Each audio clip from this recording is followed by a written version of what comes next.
Good evening. Welcome to our public meeting. Welcome back to Alviso for our public meeting about Calabazas San Tomas Aquino Creek-Marsh Connection Project. That is a mouthful, but it's a tremendous project. I'd like to welcome those of you joining us on Zoom. This meeting is also being recorded for anyone who couldn't participate tonight or simply wants to review it.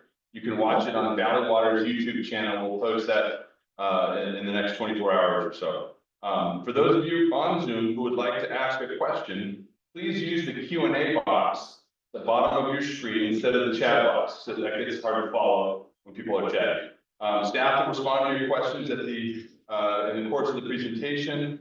Tonight's presentation will include an overview of the project's background and feasible alternatives.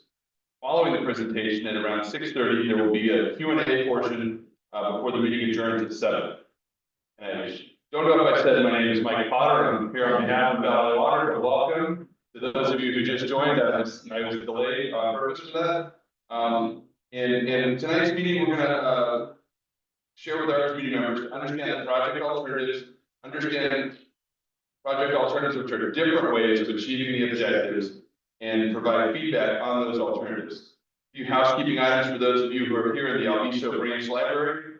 Restrooms are located just outside the doors, straight across the hall. We have some refreshments, cookies, and some water as well, and help yourself at any time to those. And check out our valuable water conservation information giveaways to help your family make conservation a way of life. Even after all the recent rain, conservation remains an ongoing collective goal. Following the meeting, we asked you to fill out a brief survey that was included with your materials as you came in. They're very valuable in helping us provide meaningful feedback on what was most helpful for you and more useful this evening in the meeting. And now I would like to introduce our board member, Vice Chair Richard Santos. He represents this area where the project is located. He was first elected in 2000 to serve on the Valley Water Board to represent District 3, which includes portions of the cities of Sunnyvale, Santa Clara, Alviso, Milpitas, and the various Allen Rock communities. Director Santos is a native of Alviso. He's volunteered in the community for many years, including serving as chairman of the Alviso Library Project Fundraising Committee. Director Santos, the floor is yours. And you just talk out and the microphone will pick you up. How y'all get in my room? Thank you all for coming. I'm Richard Santos, the Vice Chair of Santa Valley Water District. I used to chase jackrabbits right here. Long time ago. But it's always nice to hear about potential benefits on born and raised here in the marina like in 1944. And we're hoping to preserve that environment once again. It's exciting to hear about these things, preserve this environment for the rest of our life. So anyway, again, to Mike and the staff and all the Valley Water folks, thank you so much for preparing. Thank you all for coming. And this is to protect. Let me get my glasses on and give my age and age. Anyway, the project restores the natural creek, tidal flows to deliver sediment to the ponds, established 1,800 acres of tidal marsh. Restored tidal marsh is expected to keep pace the sea level rise, doing that project also, providing resilient flood protection. And by the way, because when I was here in 1976, 58, 83, lost everything we owned to floods. This kind of thing helps prevent it. Our focus at this meeting is to hear from you. Our team is seeking public input on this important restoration project. We welcome any and all comments from you because we want to make this a better project for everyone. Getting back, and also like Phil, is there elected officials here? Somebody don't know? Kennedy Manabe from Santa Clara is always had an interest. She always comes for staff meeting here. They want to be virtual. Anyway, if she is, thank you for coming and attending. Thank you all. If you have any questions, we have an excellent staff. And I'll be here also to answer any questions about my hometown. Thank you.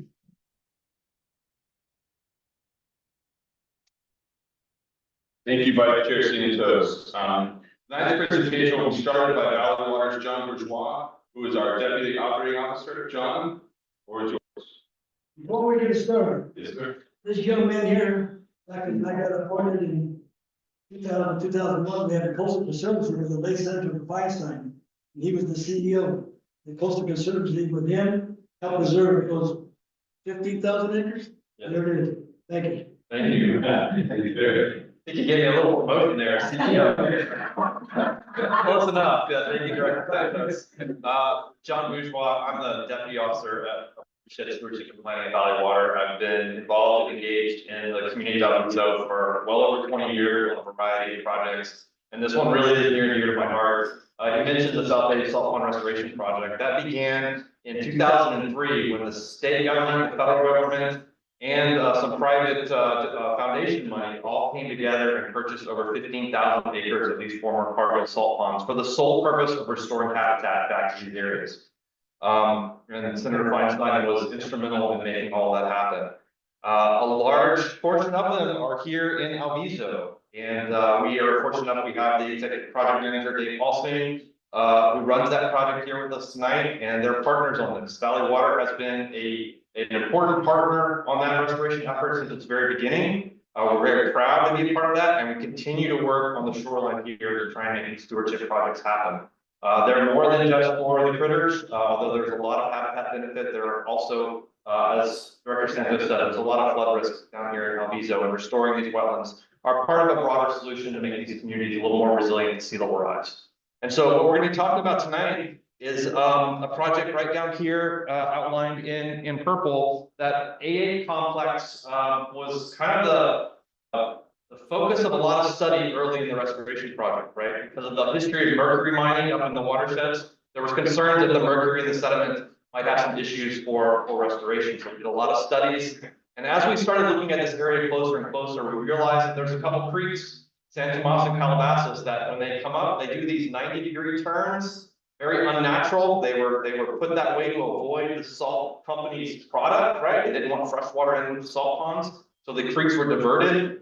At the same time that the salt pond project did the acquisition, Valley Water actually purchased pond A4, which is right next door. Because we had a stewardship mission and we had a project we needed to mitigate for as well. And so all of these things, as we did more experimentation, more study of this area, we realized there's synergy between all of these things, and that we have projects that we can work together to improve the flow of these creeks, to fold our pond A4 in with the restoration that's going on in the larger restoration project. So that's what we're here to get into the weeds a little bit tonight and talk to you about the details. We have a really strong technical team. There are a lot of people involved in this project, so I want to call out just a few. Most importantly, our project partners, right? So we at Valley Water are kind of spearheading this project, but the Don Edwards Refuge, which owns most of the AA complex, they are very intimate partners with us. The South Bay Salt Pond Restoration Project, obviously I called out earlier, and Caltrans, because some of that area between Highway 237 and the salt ponds belongs to Caltrans, right? So we have this multi-agency partnership, and we've got a lot of different people that are funding this. We've got some grant money, and I really want to thank the San Francisco Bay Restoration Authority. If you voted for Measure AA in 2016, those monies are coming back to your community in the form of this project. We also got a grant from California Department of Fish and Wildlife, as well as the US EPA, have a water quality improvement fund. So this is just all these grants here kind of tell you that these agencies really value this type of work. This is really important work, and we're very pleased to be a part of it and to get funding from them. A lot of local agencies, environmental organizations, and regulators are also very involved in making this happen. And it really does take a village to pull together a big multi-benefit project like this. And I do want to thank the team that is actually doing the work. Judy Nong in the back there is the project manager. She runs the project for Valley Water on our side. And we also have this all-star consultant team working. We really did pull together a great team. It's run by Stillwater Sciences, and Noah Hume is the PM on that team. And I'm going to turn it over to him at this point, and he's going to kick you off and get into some of the project details. So Noah? Thank you, John. And good evening, everybody. Nice to see some of you again.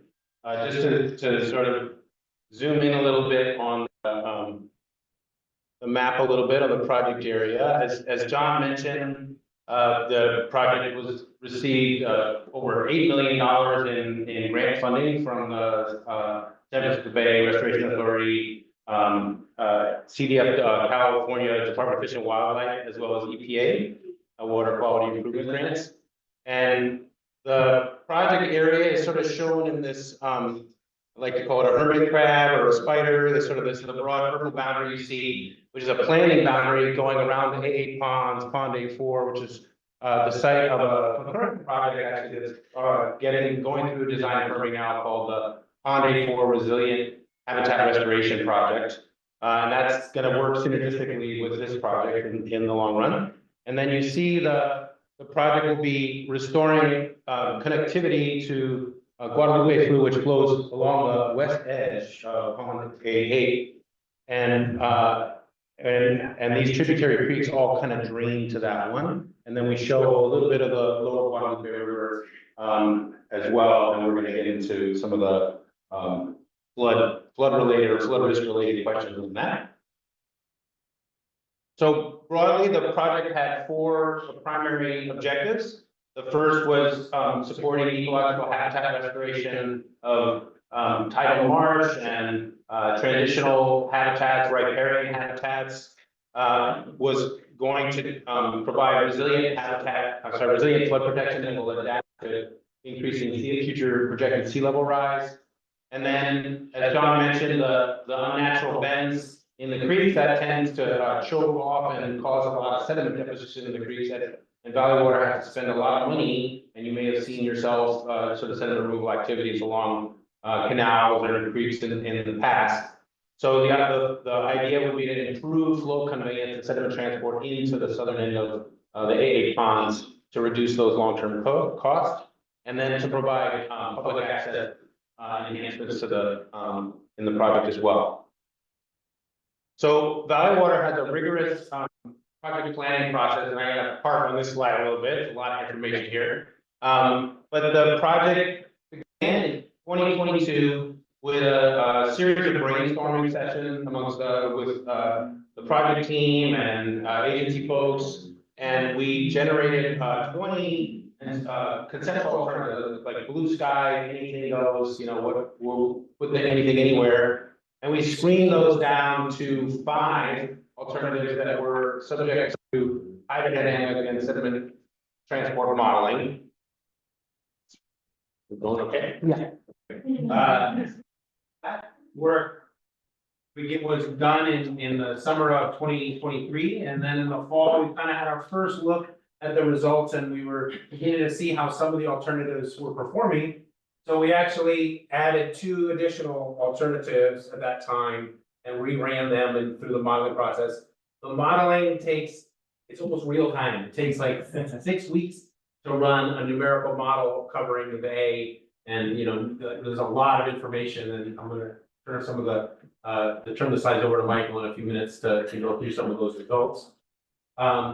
And what we have here tonight to show with you are 5 alternatives that are feasible, that meet the project objectives, and we want your input before we finalize this group and finalize our analysis to narrow for a staff recommended alternative. So we're going to do a little more work after this meeting, and then we're going to move to some sort of modeling of future conditions, including sediment accretion and future tidal marsh development. And then that will be wrapped up in late 24, early 25. So the project includes a bunch of different restoration elements, but the basic idea is we examine the sort of the numbers and locations and sizes of breaches to the pond berms, as well as constructed habitat features like nesting habitat islands along the there are sort of remnant berms of the salt ponds that are there that can provide a sort of substrate starter location for those. They don't necessarily have to be sited there, but and then we also discussed an idea called ecotones, which is basically a shallow slope that will allow habitat to advance with changing water levels. So vegetation can move and the animals that use it can move. It also provides some flood risk abatement. It's not like a certified levee in terms of flood risk, but it does provide some benefit in that regard as well. And then we explored, you know, as I mentioned, the realignment of the creek through Harvey Marsh here. So I'm going to go walk through the 5 alternative maps and try to pick out some of the salient details. So the first, you may remember, if for any of you who were here last May, we had 5 alternatives, and we've kept a couple of those in the stack. And the first of those is called the minimum tidal connectivity. So this is kind of the lowest hanging fruit, sort of simple ideas. It included, there's a existing notch that John had mentioned that's down here near the America Center. We call it the A8 notch. It's a kind of an, at this point, open tide gate. We considered actually adding a tide gate to maintain control over water levels in pond A4. Maybe we would change that in the future. But then we would replace the existing water control structures that are way at the north end. There actually are right now some culverts out there that allow water in and out. We replace it with broad breaches, and the idea was to capture tidal sediments coming in from San Francisco Bay. And then lastly, to just pop a breach between the lower San Tomas Aquino Creek and Calabazas Creek into the southern portion of the 8 ponds, and that would allow sediment to build up there to support future tidal marsh. The next alternative would have been 2, but we scrapped it, and the notion was that a lot of the features of alternative 2 were shared by other alternatives, and it really didn't perform as well in some of the initial modeling, so we dropped that one out. And then that's the same of another one called alternative 4. Skip over as well. But beginning here at alternative 3, this alternative sort of concentrated a lot of the breach openings along the Alviso Slough side. And there were reasons for that, related to changing water quality conditions inside the AA ponds. It also included a breach connection or a reconnection of the Sunnyvale East Channel directly into Pond A4 and an exchange of Pond A4 into the Guadalupe Slough. And then a similar setup with the Harvey Marsh realignment. The next alternative was also from the conceptual alternative. It's called the maximum tidal connectivity. So this is, my joke was it's everything everywhere all at once. And so we have breaches on both the Guadalupe Slough side and the Alviso Slough side. We have habitat island. We had a constructed wetland bench feature, some habitat islands, as well as connecting Sunnyvale West Channel, Sunnyvale East Channel, Calabazas. So lots of pre-connectivity. This one seems kind of cool, but it has some problems in terms of just letting water go too many places. But we needed it as a bookend and sort of just describe against other alternatives. And then next was alternative 6. So alternative 3 was looking pretty good, and we decided to explore 2 additional alternatives, and alternative 6 and 7 are essentially variants of that. And so the main thing we were testing was whether realignment through Harvey Marsh performed any differently or better or worse than allowing the creek to follow the natural path, the existing path around Harvey Marsh, and just use the breach connection into 88 South. These little eye-shaped features here are kind of a funny symbol, but they represent essentially the removal of some of those remnant berms in the salt ponds, and that was intended to allow a little bit better mixing and hydrodynamics within the ponds. So that's what's shown here in all 6. And then lastly, all 7, similar in nature, but it has the realignment and some other features in Harvey Marsh. It did move, I think it has 1 less breach here in Alviso Slough, and then some additional habitat islands. So that's essentially the 5 alternatives I'm showing here. So the ones that with the little zigzag arrows are essentially the realignment of San Tomas Aquino Creek, and that's alternatives 3, 5, and 7. And the ones with just reconnection are represented by alternatives 1 and 6. That's the basics of the 5. And so from here, we got 5 alternatives. They all meet the project objectives, but what do we do? How do we narrow this further? We went through a feasibility analysis. So we went through a very detailed analysis based on the modeling results here. And this included development of preliminary designs by Shopton Wheeler here and Chuck Anderson. And then we took some of that information to develop a digital surface or digital elevation model of all the breaches and the ponds and the creeks. And these were used as input data for modeling by Michael McWilliams here at Flow West. And then using those results, some of the quantity and takeoff from the design, the cost estimates, these were then put through an assessment methodology. So the assessment methodology it was done through different categories of factors that are related to the project objectives. So here we're showing ecological restoration. This was done through sort of a workshop process where you compare one group against another, and you say which do you like and why or how much more. And so it was a weighting exercise. So you sort of see the relative weights of these categories as we move from the ecological restoration objectives to the flood risk, to the sediment management needs in the creeks, to the public access questions, and then the project construction costs at the end. And then within, this is going to get a little more detailed, don't get scared. There's actually a number of quantitative factors within each category, and they themselves have weights amongst. So Michael's going to get into a little bit about, so most of the restoration is, so for instance, tidal mixing is hydrodynamics and mixing, scours related to sediment scour. Construction island is just sort of how big are the islands, what's the volume of material that's needed to build such an island. Tidal marsh was Michael shows sediment deposition and therefore its accretion and built marsh building. And then flood risk related to changes in water levels at a few key locations that we use to represent flood risk in the flood capacity of the channels or water levels up against some of the pond berms. And then the questions that we had before about sediment management needs in the creeks, so in different creeks.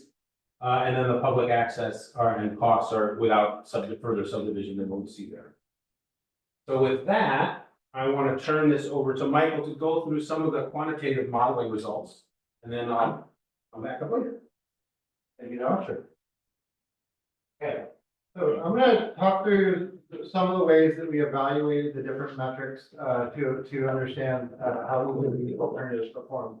So one of the tools that we use is a hydrodynamic and sediment transport model that lets us predict the tides, that lets us predict the movement of sediment, lets us predict erosion and deposition.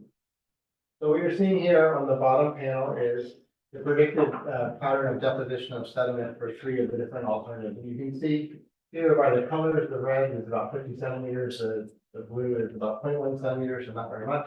And you can see that everywhere that we've added breaches, you're getting sediment accumulating in the pond generally. The pattern of deposition between the different alternatives looks different depending on where the different breaches are. And so we can look at where the sediment is coming from. We model the creek sediment differently than we model the sediment from the bay. And there's a couple of important things that you can see in this top graph that help us distinguish the differences between the alternatives. So in the first figure there, you can see the baseline, and that is basically what happens right now. You can see that bar is a lot shorter than the other bars. The blue represents the amount of sediment coming in from the bay to the pond, and the red represents the amount of sediment coming in from the creek. Most of the creek sediment is coming in through the 8, not from the pond 8-8, and it's largely coming from above the river. And there's some amount of bay sediment that's coming in through the existing control system. All 4 alternatives, because we breached the channel in multiple locations, we're getting a lot more sediment deposition in the pond, which is telling us that all of these alternatives are working well at capturing more sediment into the ponds, because that's really what we want to try and achieve, is to increase the rate of sediment accumulates from the pond so we can create more marsh habitat. Of these, the other thing that you can see is the blue bar is a lot bigger than the red bar in these graphs. And what that means is there's a lot more sediment coming in from the bay than there is from the creek. So we can look at this and we can see that, generally the breaches down by the bay are accounting for a lot of the sediment that's coming in from the bay. And these breaches farther up, tend to be, dominated by, creek sediment, if you have the connection here, the Calabazas and the Tomas Creek. And then on some mix of creek and bay sediment along, Calabazas Slough. And as Noah mentioned, we focused on a lot of the breaches along Calabazas Slough. One of the reasons for that had to do with sediment. The biggest source of sediment supply to the project area was Guadalupe River. So those breaches on the Guadalupe River side were very effective at, the Calabazas Slough side coming from Guadalupe River were very effective at capturing that sediment. You can see that all of the reconnections increase the amount of sediment that accumulates in the south, which is, yeah. Did the path of the water affect, well, the path of the rivers affect the accumulation of sediment a lot, or is it just the breaches? The realignment does affect the definition. You can actually see that quite well if you compare alternative 3 and alternative 6. So you can see here, alternative 3 is one of the alternatives that Noah presented where the creek runs through Harvey Marsh. And you can see it, like a lot of sediment deposits inside of Harvey Marsh in this alternative because you have a much slower velocities through the marsh than you have in the existing channel. And you actually end up with a little bit less sediment getting into A South because some of the sediment that was coming down those creeks was deposited in the marsh. And then if you compare that to alternative 6 over here, you can see there's a lot more sediment kind of moving into A South because in that alternative, we're not realigning through Harvey Marsh. So one of the factors in terms of how much sediment was coming from the creek into A South was whether or not you realign through the marsh. And generally, not realigning through the marsh got more sediment into the A South because we weren't losing sediment in Harvey Marsh. Is there a priority or greater priority for the sediment? One was the original path, right, and one was the, or currently it's the reconstructed path and the realignment is adjusted back. Well, the realignment is actually the historical channel alignment. The historical channel alignments are probably even different than what we're looking at here. The ones that don't have the realignment through the marsh are basically just keeping the existing alignment of Fox Creek and Calabasas Creek, and then the ones that realign through the marsh are kind of just taking a diagonal line, through the marsh.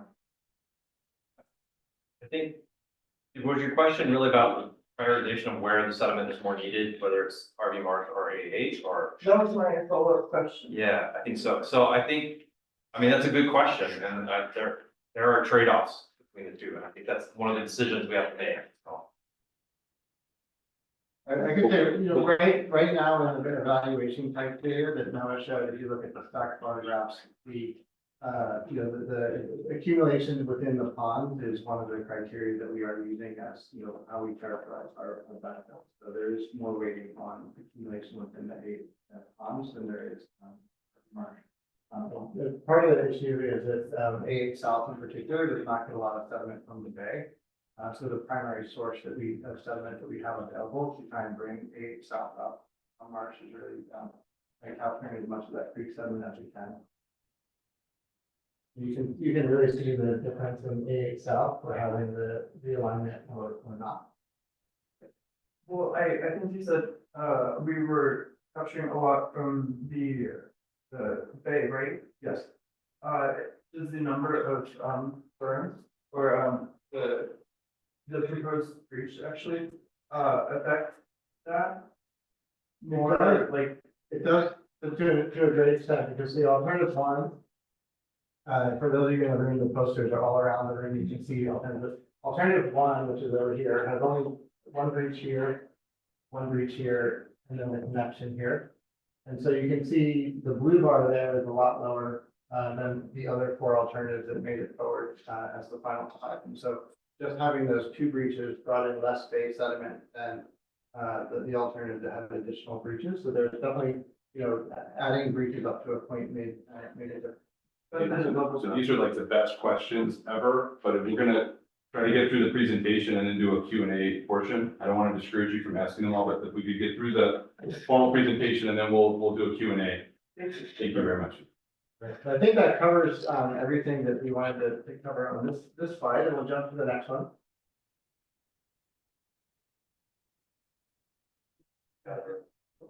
Thank you.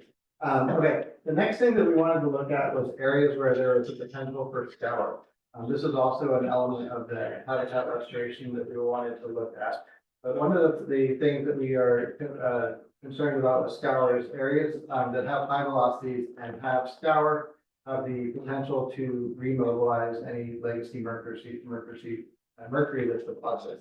And previous studies have indicated that, you know, when you have these changes to the system, you do get some temporary increases in mercury following the changes, but they generally return to, you know, baseline levels within a couple of years. But we want to see, you know, all of the alternatives. You can see again the baselines on the left of the line. All the alternatives have more mercury or more scour than under baseline conditions, and this leads to a somewhat increase in the potential for mercury mobilization. And so we wanted to look in this case for alternatives that had the least additional mercury mobilization. Alt 1 had the least, probably because it had the fewest breaches. And so this is one of the areas where there are trade-offs. The more breaches you have, you tend to get a little bit more change in the system, a little bit more scour. Okay, next slide. Okay. The other area thing that we want to look at was the mixing. And this is also a habitat-related enhancement. But one of the issues that we were looking at here was the incidence of algal blooms is broadly associated with increased nutrients from sources of water from either the San Jose or the Sunnyvale Water Pollution Control Plant. And so what we wanted to try and do was find alternatives that minimize to the extent we could the mixing of the Water Pollution Control Plant water through the ponds. That was the other side benefit that we had from focusing the breaches on the Albedo sluice side rather than on the Guadalupe sluice side. So you can see here in alternative 1, when you have breaches on the water can mix around into the A8 South breach because there's no pitch block there. You have that water pollution control, that water mixing pretty broadly across all of the A8 pond group. If you look at alternative 3 and 6, you don't really have very much mixing of that water across the pond group. There's a tiny bit that kind of moves down Guadalupe Slough and in through the Slough breach, but it's pretty low concentration. So the alternatives that have the breaches only on the Albedo Slough side, which is right alternative 3, 6, and 7, we can see perform much better on this metric than the alternative 1 and alternative 5. Okay. The next thing that we wanted to look at was the potential for reducing flood risk. The pond breaches really have some really good benefits when we look at flood risk, because when you open up all these ponds and add these breaches, every time the water comes in, each tidal cycle, it typically spreads out over a bigger area, and it takes longer for that water to drain back out. What ends up happening then is when the tides rise, they rise a little bit less high, and when they drain a little bit less low. So you kind of get this compression of the tidal range. You get lower high tides and a little bit higher low tides. And that has some good implications for flood risk, because you're lowering the maximum water levels during the high tide in the creeks. So what we found in basically all the creeks, if you focus kind of on this yellow, this light blue star, which is Guadalupe River, you can see the maximum water level in the baseline conditions is right up here in 11 and 12 feet. And all of the alternatives had lower maximum water levels during high flows. All the other light blue bars are lower than under the baseline. Alternative 5 had the biggest reduction in water levels, and that was because on alternative 5 we replaced the A8 notch with a breach, and that actually has resulted in a pretty big reduction in water levels that propagated further up Guadalupe River. But this same effect was evident in all of the creeks in the project area, that we reduced the water levels in the creeks during high flows. The one place where we do see higher water levels because of the project is inside of Pond A4. And this is because right now Pond A4 is managed as a managed pond with the water exchange between the Carville Channel and Pond A4. So the water levels inside Pond A4 are very artificially low relative to everything else around it. So when we breach it, either through a water control structure, which is alternative 1, or through some combination of different breaches, which are the other 4 alternatives shown here, we do get higher water levels inside A4 and under existing conditions. But we are cognizant of what the existing burn elevations are along the backside of the store. And there's still, the maximum water levels that we're seeing are still conditions below the existing freeboard of that burn. Alt one results in the lowest increase in water levels because of the water control structure.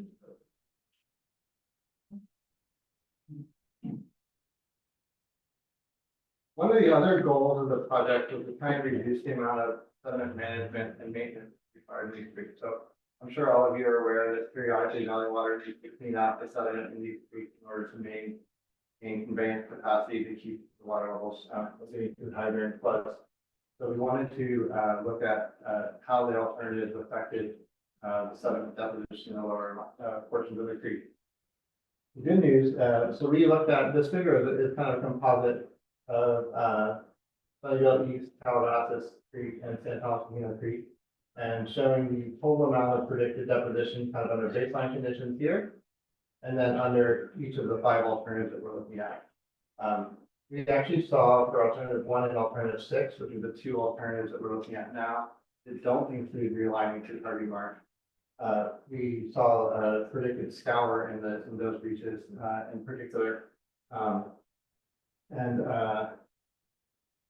There was predicted lower predicted deposition in the lower part of Calabazas Creek and East Tomas Creek. In the other 3 alternatives, we still see some amount of predicted net deposition in the lower reach of those creeks, but still pretty dramatically reduced from what we saw in the. So one of the main reasons that we're seeing this difference is because we're actually achieving our benefit of getting that sediment to deposit in the ponds instead of deposit in the bottom parts of the creek. That I'm going to pass off to Melissa.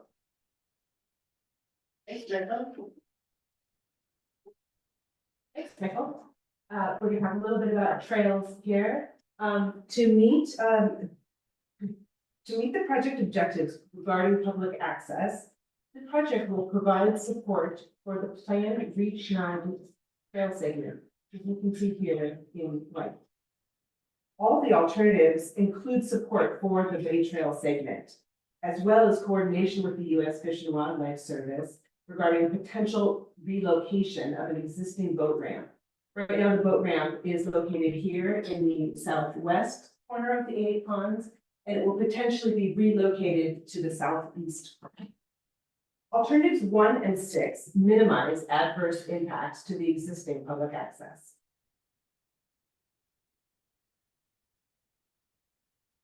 Concepts here are illustrative in nature, and you can see that the surfacing and other trail details will be finalized in future, subject to grant funding. Building upon last October's recreation public meeting, we look forward to your input regarding trails and recreational enhancements for inclusion in future projects, phases, and funding opportunities. Now I'm going to pass it to Chuck Anderson from Chuck Mueller. What's up? So we were really in, we're gonna get into kind of feasible alternatives, how things really stack up.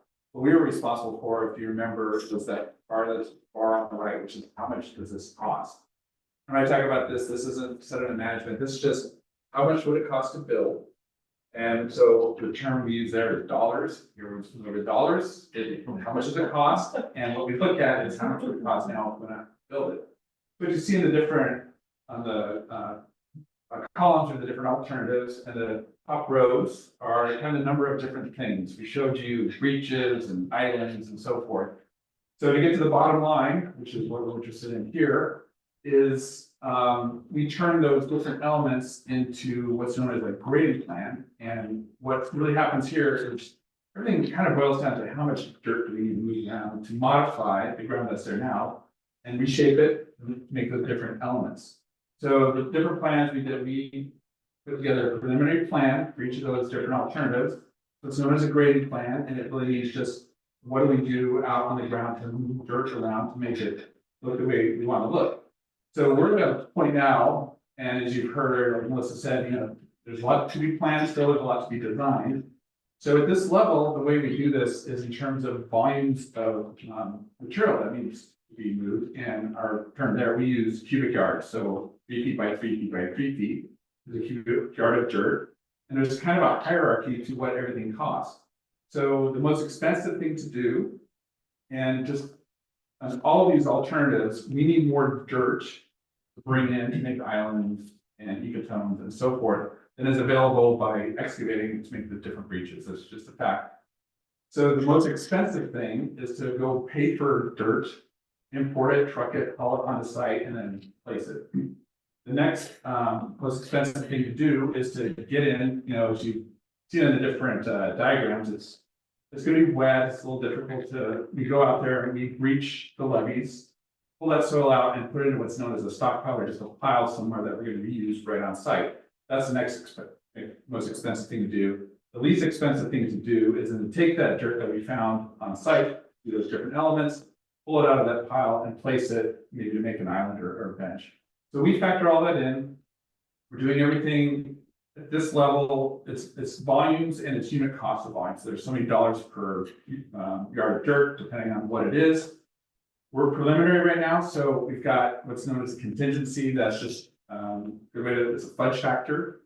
The contingency right now is really high, but we want at these bottom cost estimates, we want really to make differentiation between the different alternatives based on those different volumes, but we don't want it to be unrealistic.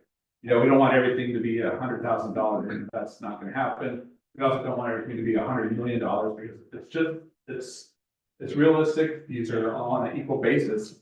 So what happens over time is more planning and design. Those contingencies will become less and less, and more of that bucket will go into here's what we're really doing.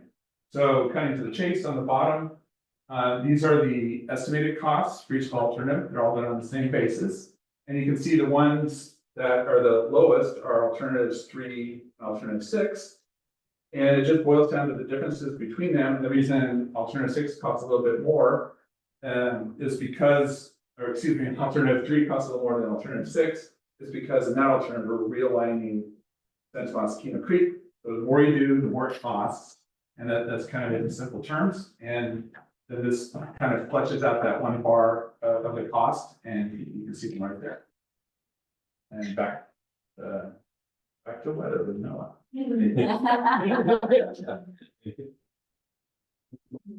Thank you, Chuck. So you've seen a lot of the quantitative modeling and Chuck's cost estimate, and we had to translate these into some scoring rating system, and that's what you see here. We use sort of Consumer Reports version of the world here. So as if you remembering back, the restoration included sort of a lot of things, but we had things about the sediment accretion and marsh. We had things about scour and mixing. So each of those quantitative metrics were translated into a numeric quantity, which then got turned into a score, which then got weighted by those weighting factors you saw. And then we just rated top to bottom, which was the best to the worst of that group, to develop the whole chart you see here in front of you.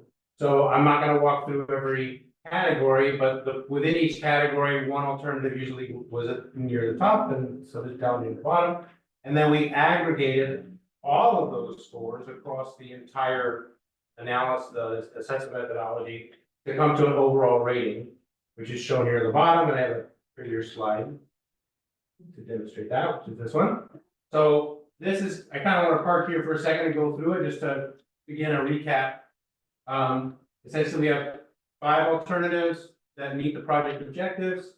The ratings here are shown.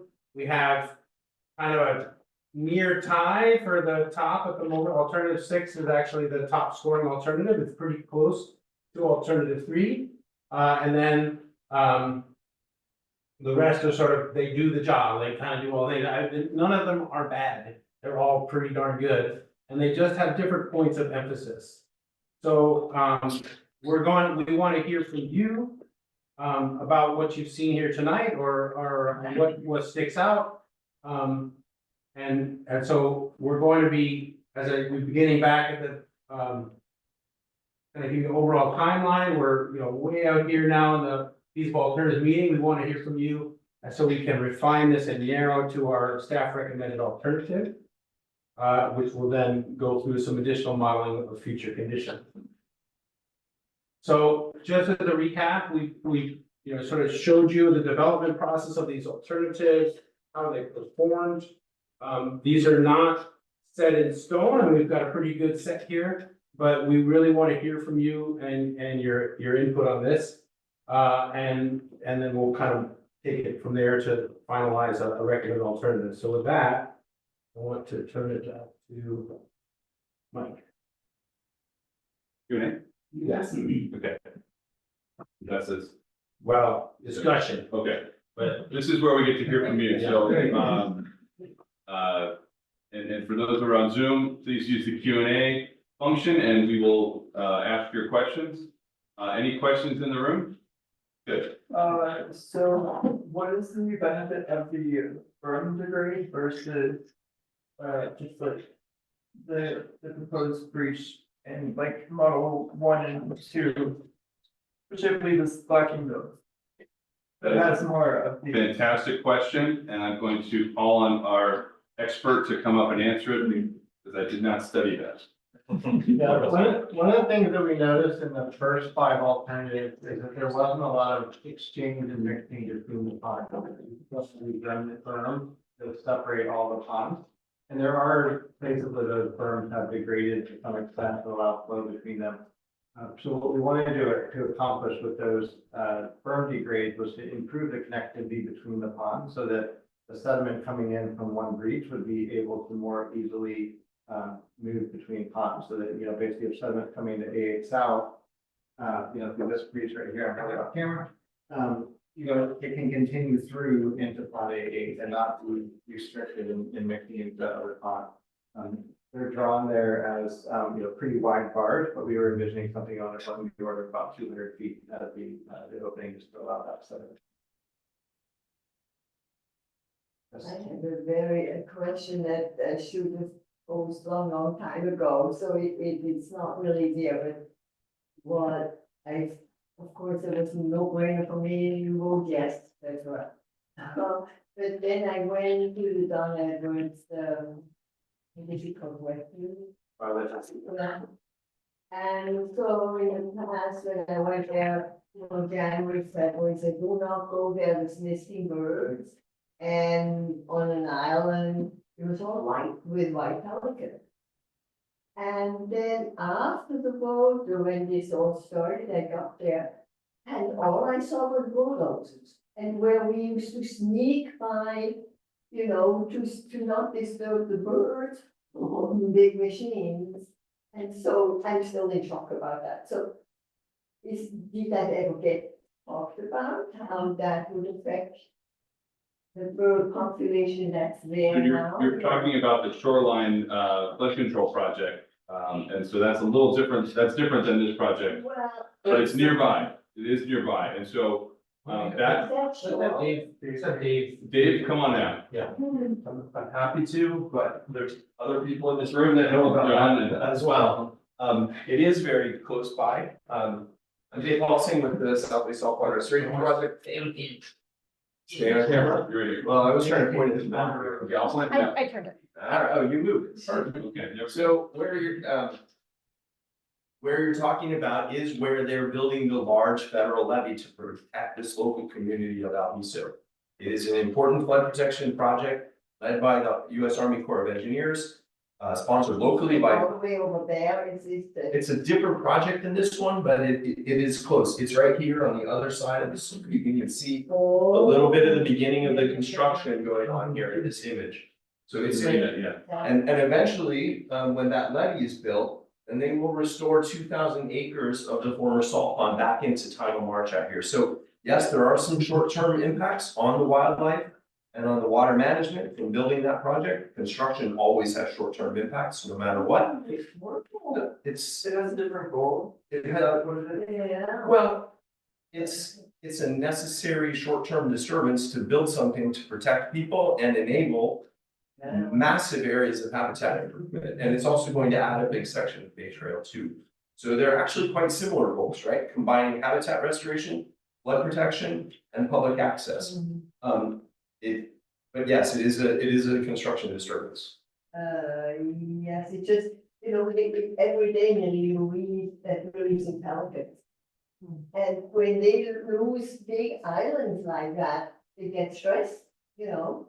I mean. Did they consider another place for the wildlife to go? Yes, they did. The planning and the alternatives development for that project went on for more than a decade.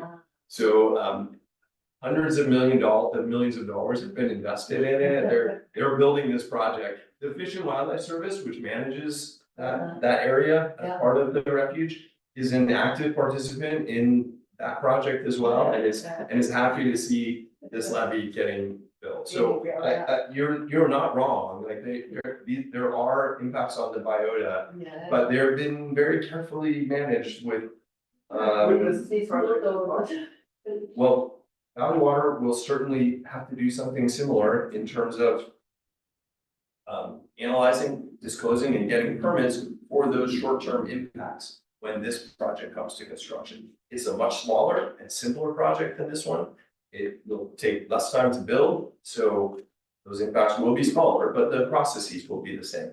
I don't know if you want to add anything on that, John. Great job. You worked on that project for a long time. How was it strictly managed? Who were the? I don't wanna, I'm sorry, I'm happy to talk with you after, but I don't wanna take time away from talking about this project to address concerns on one that's almost done getting built, actually, like those reaches of the levee are nearly done. It's very close, though. Yeah. It's very close, yes, it's right over here, right, and we're talking about this area over here. Yeah. So it's just across the slough. Thank you. Yes, of course. I appreciate it. Yeah. Feel free to talk, very thoughtful. Any other questions related to the meeting? I do have one question, sorry, thank you, so are the ecotones, will those be, places where they will be adding additional soil as well? Yes. So it will be kind of filled in while they, restore the habitat? Right. Is there a benefit like ratio for the islands that we see in a few, in the bench feature that we've seen in a few of the examples, or, Forgot that. Yep, so come on up. Yeah, but excellent question again. Yeah, very good question. So I actually forgot to cover that point just as I was wrapping up.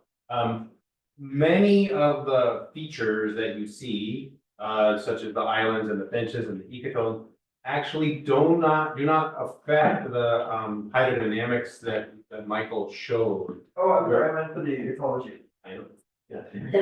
And so because of that, it's kind of open palace that you can do what you want. And it's expected that those features will be added and discussed during the design and permitting process. So in addition to your input, like where would you like to see islands or that kind of thing, that is gonna be about cost, impact, all of those things. So there's gonna be a lot of opportunities to discuss some of these features going in as we move forward into the creating design. John has something. Yeah, I just add, early on in the South Bay Salt Pond Restoration Project, they actually built lots of islands very densely in certain ponds and experiments.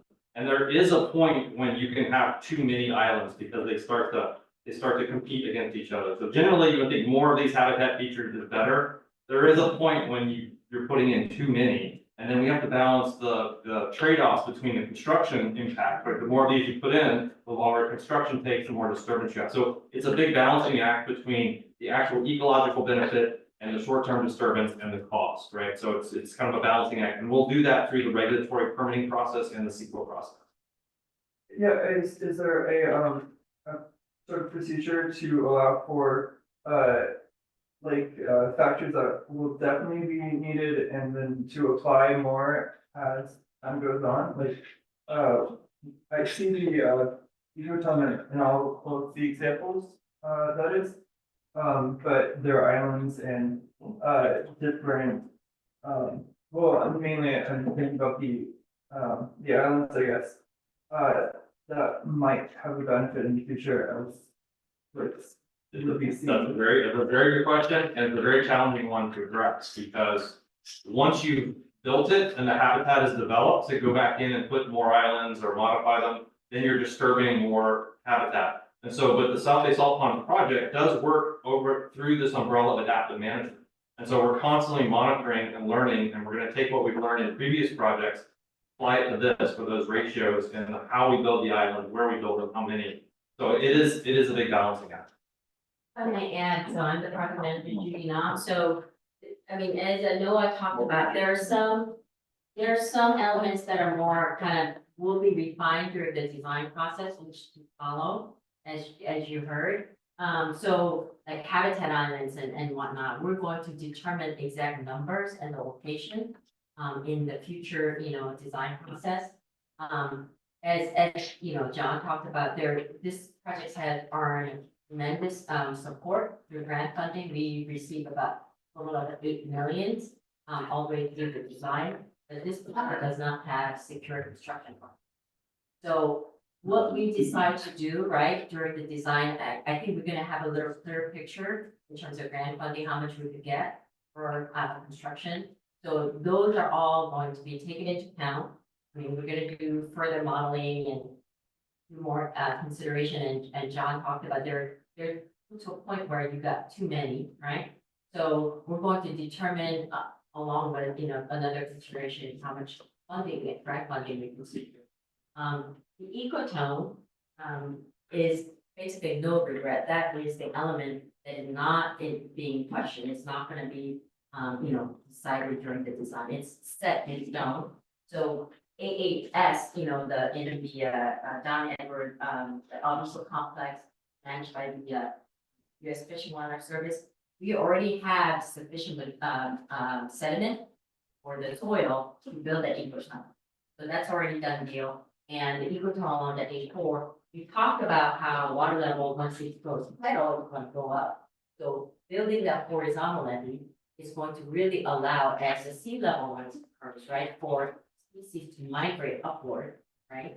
And being able to adapt to sea level rise. So aside from providing that resilient flood protection, we think that it's a very important habitat feature. So it's going to be something that we're going to have for, for this project for sure. Yeah. We've had some great rich in room. Let's see if we go to Zoom and if we've got some questions, Gianna. We do. From our online attendees, we have more than a dozen. Yeah, so the first question is there an opportunity for private funding participation to receive mitigation credit for offsetting stream fill impacts within the project area? Mitigation is required by the San Francisco Regional Water Quality Control Board.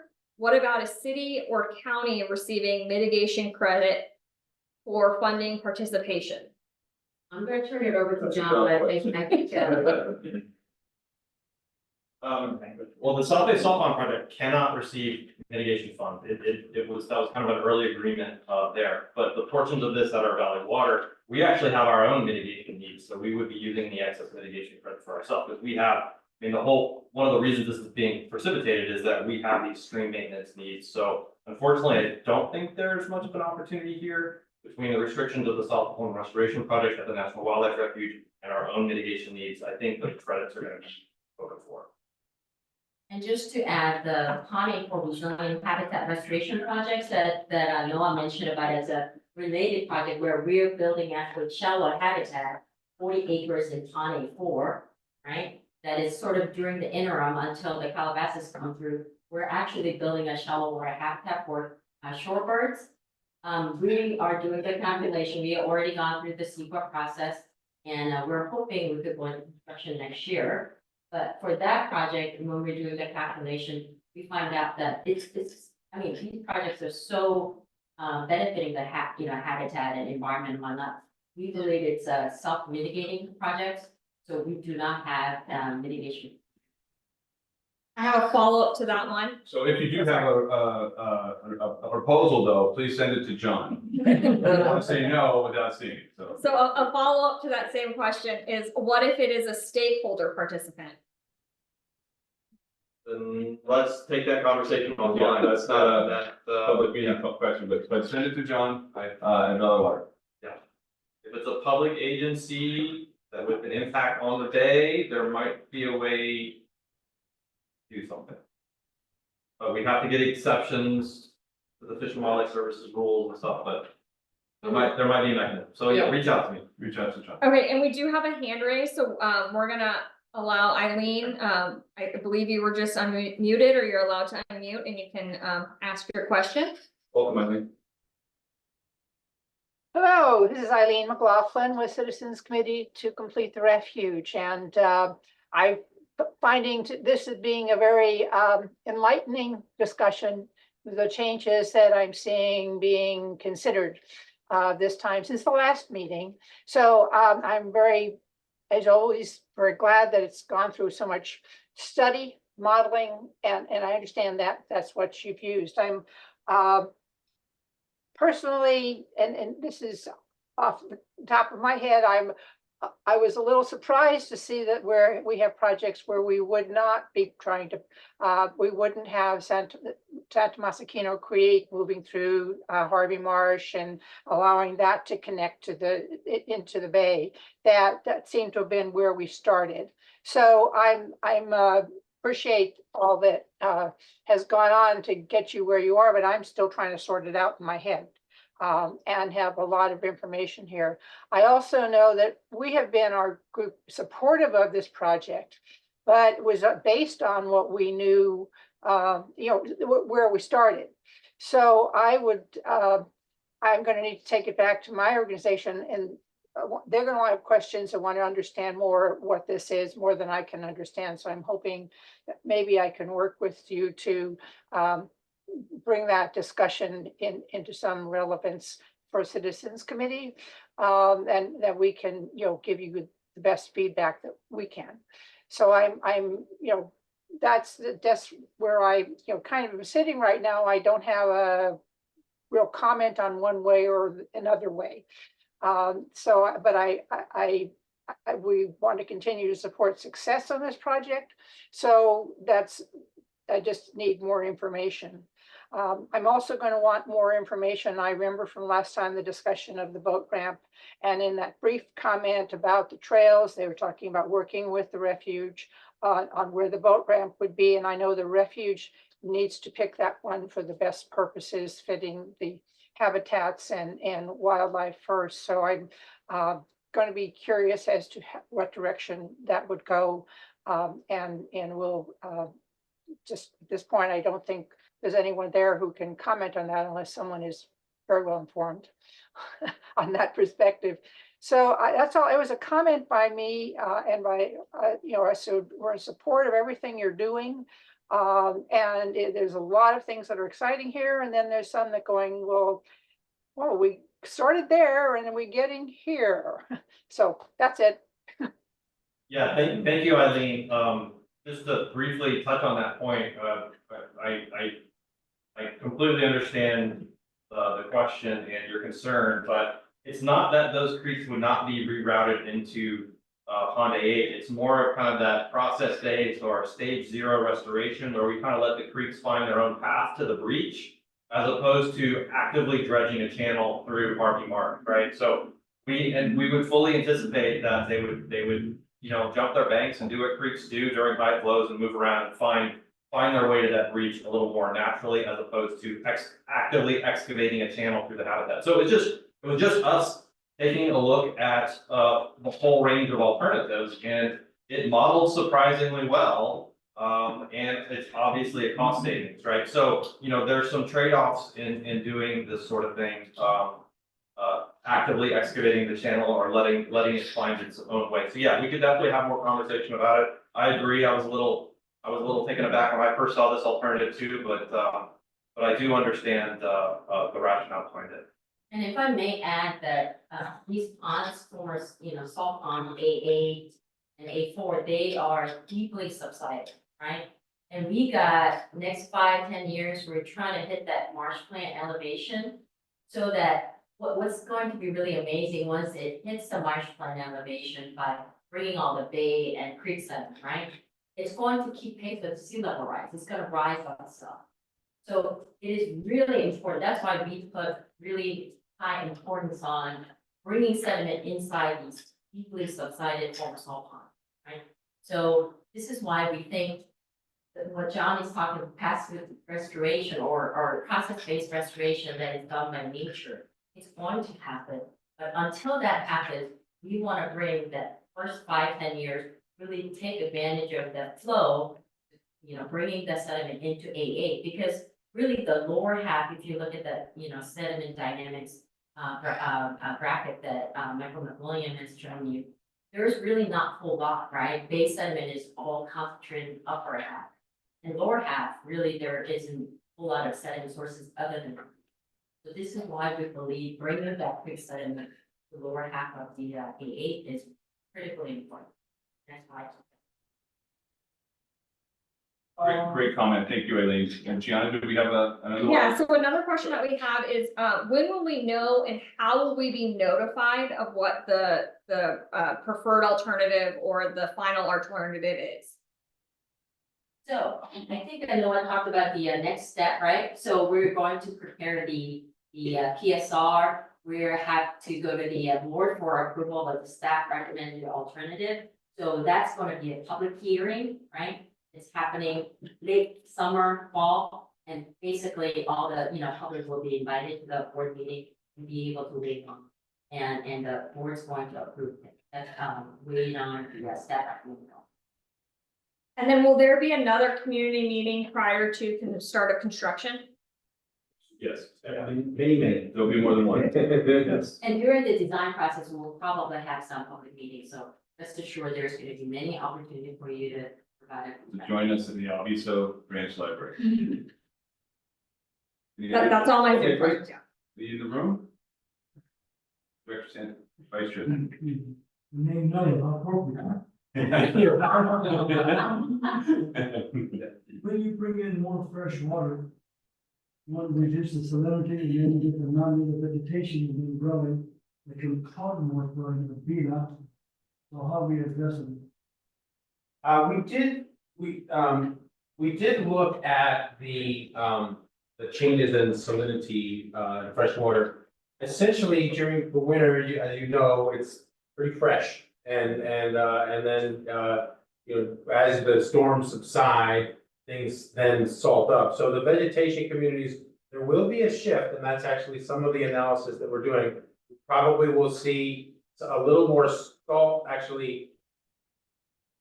tolerant vegetation moving slightly southward in the creek channel. So it'll be less freshwater dominant. So you'll probably see a little more reed species and that kind of thing moving up the channels a little bit. But there are still huge movements of salinity between, the dry time of year and the wet time of year. And that actually is a big perturbation or disturbance thing, which knocks out species. That's like, has big effects on fish species too, where it's like it's fresh for a while and then it's salty for a while. There's not that many species that can withstand that kind of variation.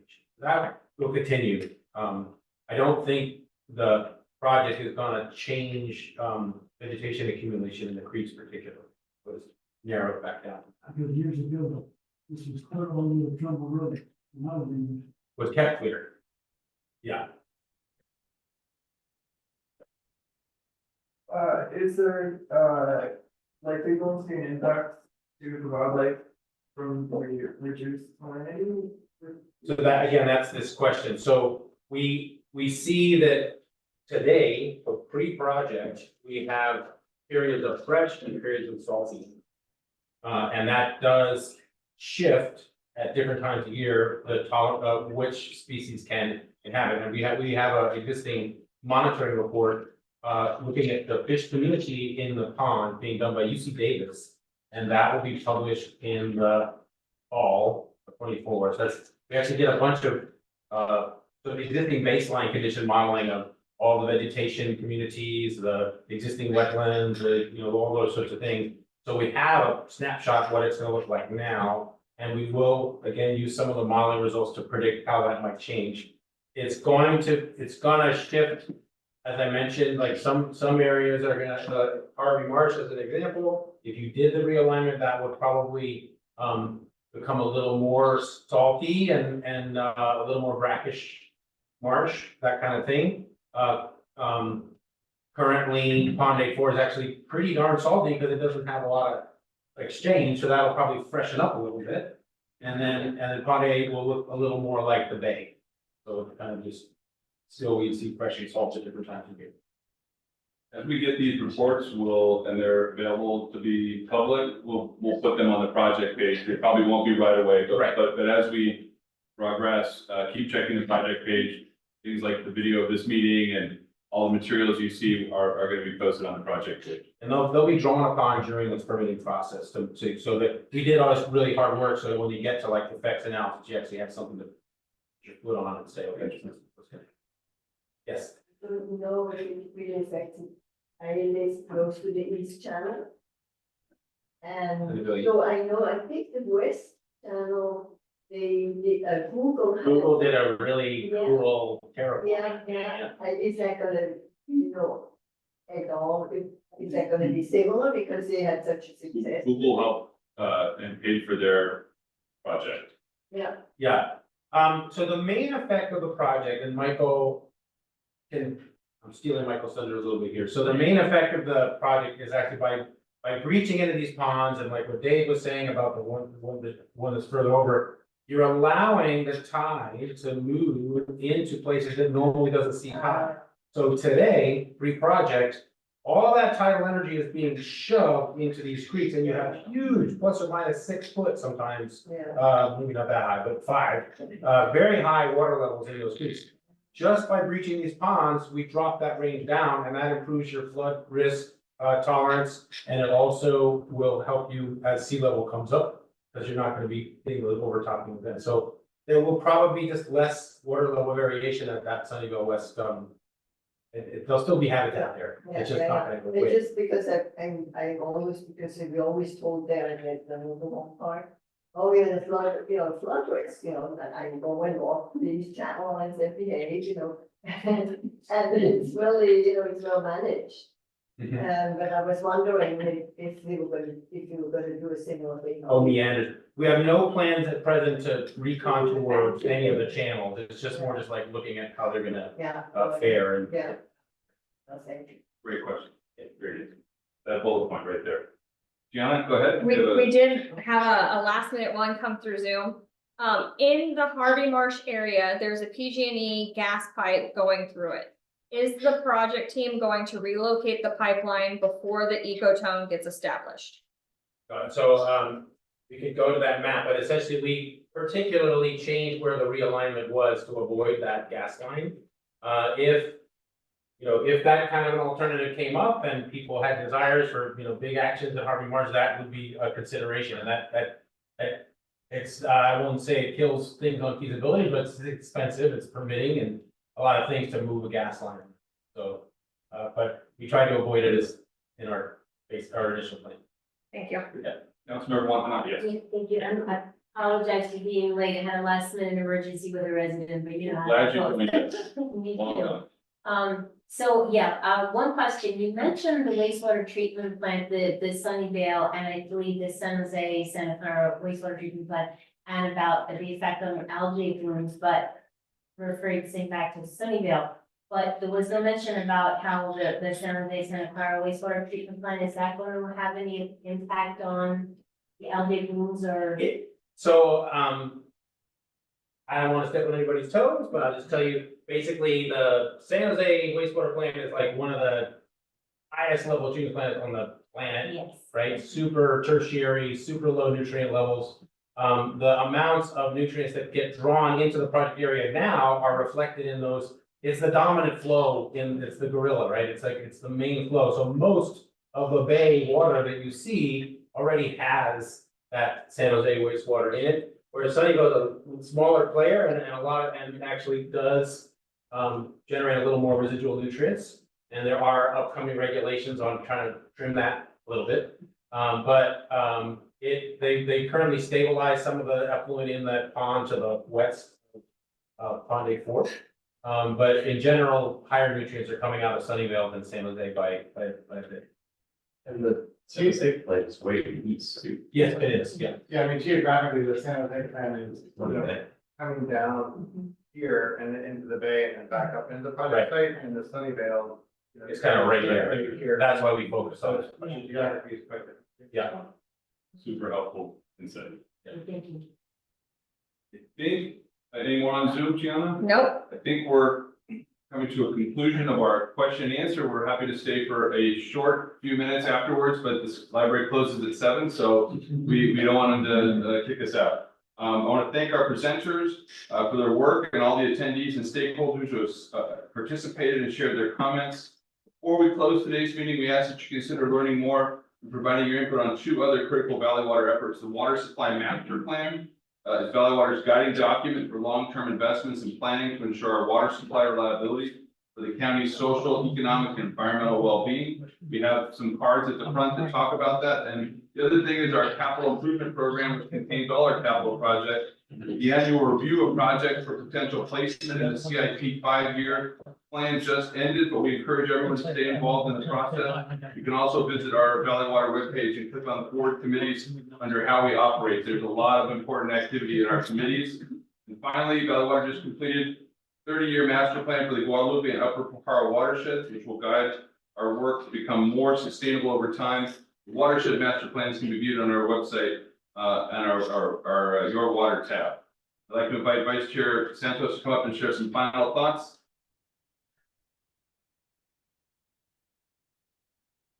Well, thank you all for listening, and of course, there's Kathy, when I meet, the District 1 has had a clear council person, thank you for coming, because the board brought all recent. We had a lot of it, we got a, there's a lot of education here tonight, overwhelming, and you're trying to digest it. And like I said, I was born and raised here. We can't lose any more wetland, which is what we have. Encouraged to continue to have that. Well, now they know the person here, the greatest fish in the world was right here, Sturgeon, strike it down. I can go on and on. We set up a levee with the kids, and they were all there. We gotta bring that back. The people can walk those trails, enjoy it after their money goes. And when you do that, you get the support, when you have taxation measures and so on, people support that because we make it reality. I want to thank, and is there a Gianna here? Gianna.